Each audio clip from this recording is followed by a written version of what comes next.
Hello friends, welcome to my channel unique mobile tips and tricks. दोस्तों, आज मैं आपको एमएस एक्सेल के अंदर रिलेशनशिप का यूज़ करना सिखाऊंगा। रिलेशनशिप का यूज़ किस तरह से हम कर सकते हैं। दोस्तों, एमएस एक्सेल के अंदर डेटा टेबल के अंदर डेटा टैब के अंदर यहाँ पे आप देख सकते हैं कि डेटा टूल्स जो ब्लॉक है हमारा, यहाँ पे आपको रिलेशनशिप का एक ऑप्शन मिलता है। दोस्तों, यहाँ पे क्या होता है कि जैसे हम दो सीट बनाते हैं या मल्टीपल कोई भी कितनी भी सीट हो सकती है, तो मेरे केस में मैंने आपको समझाने के लिए दो सीट ली है दोस्तों। तो यहाँ पे मेरे सीट 1 पे जो डेटा है वो है employ ID, employ name, working days. अब दोस्तों सीट 2 पर मैं जाऊँगा तो यहाँ पे एम्प्लॉय आईडी, आइटम और सेल्स, इस तरह से मेरे पास दोनों सीट पर डेटा अवेलेबल है। दोस्तों, आप यहाँ पे नोटिस कर सकते हैं कि यहाँ पे सीट 2 और सीट 1 में एम्प्लॉय आईडी सेम है। एम्प्लॉय 1 में भी एम्प्लॉय आईडी है और सीट 1 में भी एम्प्लॉय आईडी है और सीट 2 पर भी एम्प्लॉय आईडी है। बाकी का जो डेटा है वो मैच नहीं कर रहा है दोस्तों, केवल एम्प्लॉय आईडी दोनों में कॉमन है। ये आप देख सकते हैं। सीट 1 पे क्लिक करेंगे तो आपको दिखाई दे देगा और सीट 2 पे भी क्लिक करेंगे तो भी आपको दिखाई दे देगा कि ये जो एम्प्लॉय आईडी है दोनों में सेम चीज़ है। तो रिलेशनशिप बनाने के लिए ये चीज़ सबसे कॉमन होनी चाहिए। तो सीट 1 पे जाएंगे, ये ज़रूरी है इस ऑप्शन का यूज़ करने के लिए दोस्तों। अब सीट 1 पे आ गया मैं और इसको देखिए, मैंने ऑलरेडी यहाँ पे इसे टेबल फॉर्मेट में ले रखा है। तो आपको डेटा के अंदर कहीं पे भी क्लिक कर देना है। डेटा के अंदर क्लिक करने के बाद आपको कंट्रोल ए प्रेस करना है। कंट्रोल ए प्रेस करने के बाद दोस्तों आपको जाना है इंसर्ट टैब के अंदर। इंसर्ट टैब के अंदर आपको एक ऑप्शन मिलेगा टेबल के नाम से, यहाँ पे आपको क्लिक करना है और ओके कर देना है दोस्तों। जो भी परमिशन मांगे वहाँ ओके कर देना। तो इस तरह से ये टेबल बन के आ जाएगी। और सेम इसमें भी ऐसा ही करना। सीट 2 पे आना है और यहाँ पे भी आपको अंदर सेलेक्ट करना है कंट्रोल ए से और टेबल पर क्लिक कर देना है। माई डेटा हैज़ हेडर, वो चेक मार्क रहने देना है आपको और ओके करना है। तो इस तरह से ये टेबल बन के आ जाएगी दोस्तों।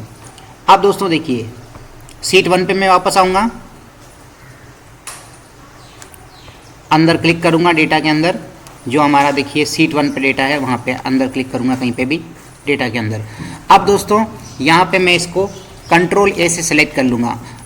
अब मुझे एक पाइवट टेबल चाहिए पहले रिलेशनशिप का यूज़ करने के लिए, तो मैं पाइवट टेबल बना लेता हूँ। यहाँ पे क्लिक करता हूँ पाइवट टेबल पे इंसर्ट टैब के अंदर। मैंने इसका नाम दे रखा है ऑलरेडी, यहाँ पे बाई डिफ़ॉल्ट नाम आता है टेबल 1, क्योंकि मैंने टेबल बनाई थी उस वक्त इसका नाम table 1 he already by default होता है दोस्तों। यहाँ पे आपको कुछ नहीं करना है। अब आप देख सकते हैं दोस्तों, सबसे लास्ट में हमारा एक ऑप्शन है choose whether you want to analyse multiple tables. Multiple tables को हम एनालाइज करने के लिए जो हमें ये व्यू रखना पड़ेगा, add this data to the data model में, इसको हमें चेक मार्क रखना पड़ेगा। तभी हम मल्टीपल जो हमारी सीट्स होती हैं उसको रिलेशनशिप में दिखा सकते हैं। इसको चेक मार्क रखना है आपको और यहाँ पे न्यू वर्क सीट ही रहने देना है और चेक मार्क रखने के बाद ओके कर देना दोस्तों। अब आप ये मैंने ओके कर दिया। कुछ देर तक प्रोसेस हो जाएगी।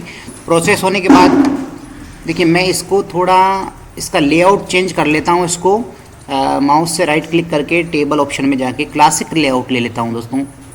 डिस्प्ले में गया और यहाँ से क्लासिक लेआउट ले लिया मैंने और ओके कर देता हूँ। अब इस तरह से अच्छा दिखाई दे रहा है।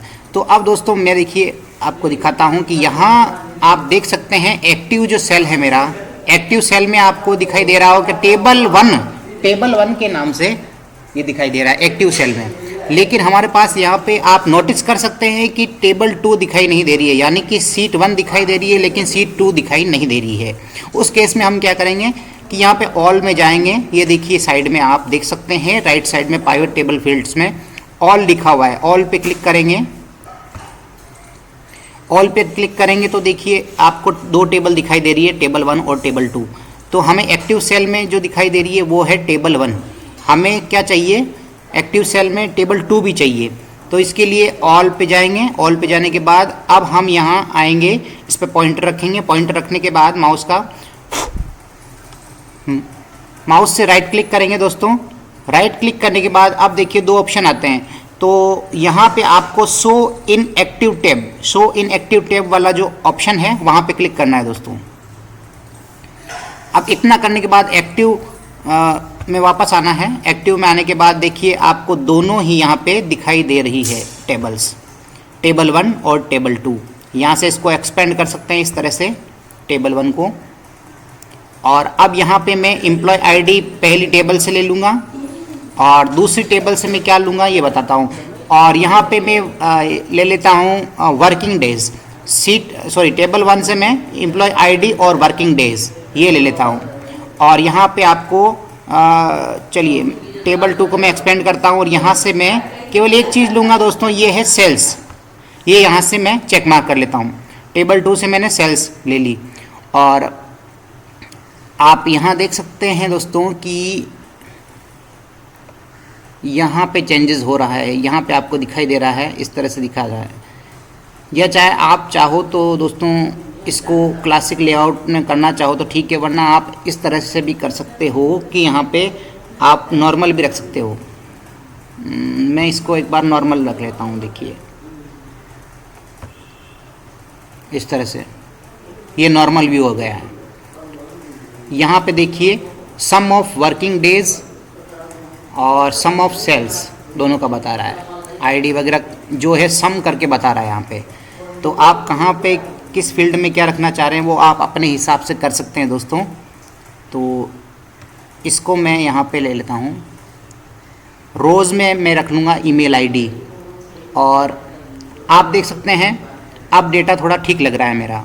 तो अब आप यहाँ पे एक गलती नोटिस कीजिए कि यहाँ पे ये जो सम ऑफ सेल्स आई है सब सेम आई है, आप देख सकते हैं यहाँ पे सब सेम आई है। और यहाँ पे जो वर्किंग डेज है सम ऑफ, तो ये भी ये एक्चुअली ये तो ठीक है, बट क्या है कि यहाँ पे सही नहीं आ रहा है, तो मुझे ये ठीक करना होगा। तो मैं अंदर कहीं पे क्लिक कर देता हूँ और अब मैं दोस्तों यहाँ पे जाऊँगा, वापस में जाता हूँ, रिलेशनशिप में जाते हैं। रिलेशनशिप में जाने के बाद मैं इस प्रॉब्लम को ठीक करूँगा। देखिए अभी यहाँ पे सेम डेटा बता रहा है, यहाँ पे चेंजेस होना चाहिए मेरे हिसाब से। तो यहाँ पे न्यू पे जाऊँगा, रिलेशनशिप पे जाने के बाद यहाँ पे टेबल 2, पहले आपको हमेशा शीट 2 का जो डेटा है वो मैं फर्स्ट में रखूँगा, यानी कि टेबल 2 जो है वो मैं फर्स्ट में रखूँगा। और इसमें कॉमन चीज़ क्या है, देखिए शीट 2 और शीट 1 में कॉमन चीज़ है एम्प्लॉय आईडी दोनों में सेम है। तो यहाँ पे मैं टेबल 1 सेलेक्ट कर लूँगा नीचे, और प्राइमरी में आपको एम्प्लॉय आईडी देना है, यानी कि दोनों में एक ही चीज़ देनी है, सेम चीज़ देनी है जो मैच हो रही है। शीट 1 में और शीट 2 में एम्प्लॉय आईडी मैच हो रही है, तो मैंने दोनों में सेम रखा है। टेबल 2 ऊपर रखना है, टेबल 1 नीचे रखना है, इस तरह से। अब दोस्तों आपको ओके करना है इस तरह से। तो अब देखिए यहाँ पे आप कुछ चेंजेस देखेंगे दोस्तों कि ये जो सम ऑफ सेल्स है कुछ अलग आ रही है, जो कि सही है। ये देखिए मैं इसको क्लोज करता हूँ, यहाँ पे आप देख सकते हैं अब सही बता रहा है। आप चेक भी कर सकते हैं दोस्तों, यहाँ पे 111 में 14,086। तो ये देखिए ये वर्किंग डेज 30 है इसका, ठीक है। और यहाँ पे 111 में 14,086 ये बता रहा है। देखिए इस तरह से आप रिलेशनशिप का यूज़ कर सकते हैं। और यहाँ पे डेज इसने 30 ले रखे हैं, देखिए एम्प्लॉय आईडी 111 में। तो इस तरह से ये आप खुद चेक कर सकते हैं, एनालाइज कर सकते हैं। और इसके अंदर आप देख सकते हैं कि ये वापस मैं रिलेशनशिप पे जाता हूँ अगर इसके अंदर, तो यहाँ देखिए और भी ऑप्शन है, ऑटो डिडक्ट और एडिट करना चाहते हैं तो एडिट कर सकते हैं। आपको लग रहा है कि कुछ गलती हो गई है तो आप एडिट करके ओके कर सकते हैं। मेरे से गलती नहीं हुई है, मैंने ठीक किया है, तो मैं इसको कैंसिल कर देता हूँ यहाँ से। अब दोस्तों यहाँ से आप अगर चाहो इसे तो डीएक्टिवेट कर सकते हो। डीएक्टिवेट करने से क्या होगा देखिए मैं बताता हूँ। यहाँ पे अभी तो जो सही से डेटा आ रहा है वो वापस पहले जैसा हो जाएगा। यहाँ मैं डीएक्टिवेट कर देता हूँ और यहाँ पे डिलीट करूँगा तो ये हमेशा के लिए डिलीट हो जाएगा जो हमने अभी रिलेशनशिप बनाया है। तो अभी मैं डीएक्टिवेट करूँगा तो क्या होगा दोस्तों, देखिए मैं इस पर क्लिक करता हूँ। डीएक्टिवेट करते ही दोस्तों देखिए यहाँ पे सम ऑफ सेल्स वापस गलत बताने लग गया है, यानी कि सही से नहीं बता रहा है। और जैसे ही मैं वापस एक्टिवेट करूँगा आप देखेंगे कि ये सही से डेटा बताने लग जाएगा इस तरह से। और यहाँ पे आप अगर इसको डिलीट करेंगे तो ये डिलीट हो जाएगा। देखिए मैं यहाँ पे क्लिक करता हूँ और यहाँ से डिलीट करता हूँ इस रिलेशनशिप को और ओके कर दूँगा।